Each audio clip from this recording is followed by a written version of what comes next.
أقوم ويبشر المؤمنين الذين يعملون الصالحات أن لهم أجرا كبيرا، وأن الذين لا يؤمنون بالآخرة أعتدنا لهم عذابا أليما.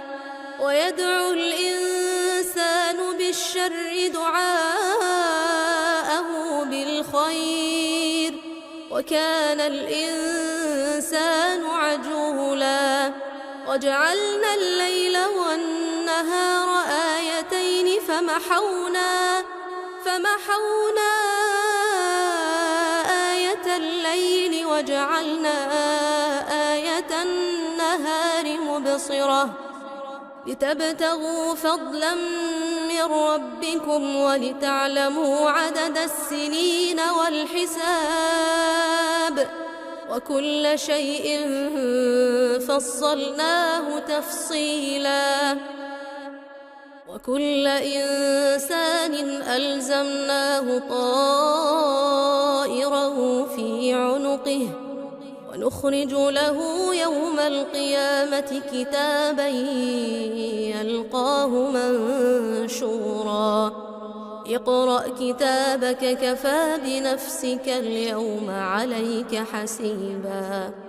من اهتدى فإنما يهتدي لنفسه، ومن ضل فإنما يضل عليها، ولا تزر وازرة وزر أخرى، وما كنا معذبين حتى نبعث رسولا.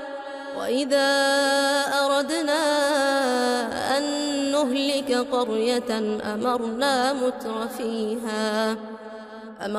متر فيها ففسقوا فيها فحق عليها القول فدمرناها تدميرا.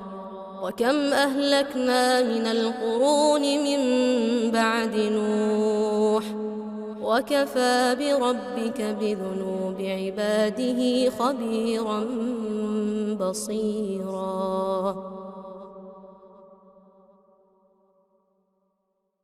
قراءة القرآن الكريم تحتاج إلى تدبر، فالتدبر مش هيجي من الصوت الكويس. ويمكن دي معلومة مهمة جدا، ناس كتير بتقول إزاي أحسن صوتي في القرآن الكريم.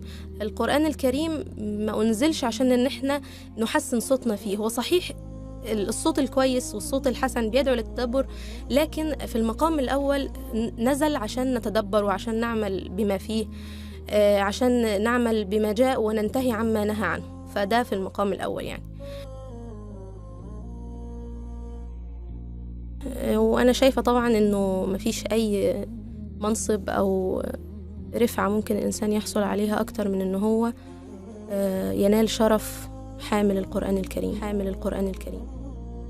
وأسأل الله سبحانه وتعالى أن يتقبل منا في الأول صالح الأعمال، وأن يجعلنا من حملة كتاب الله سبحانه وتعالى قولا وعملا. أشكركم على حسن الاستماع، وأتمنى أن ما أكونش أطلت عليكم.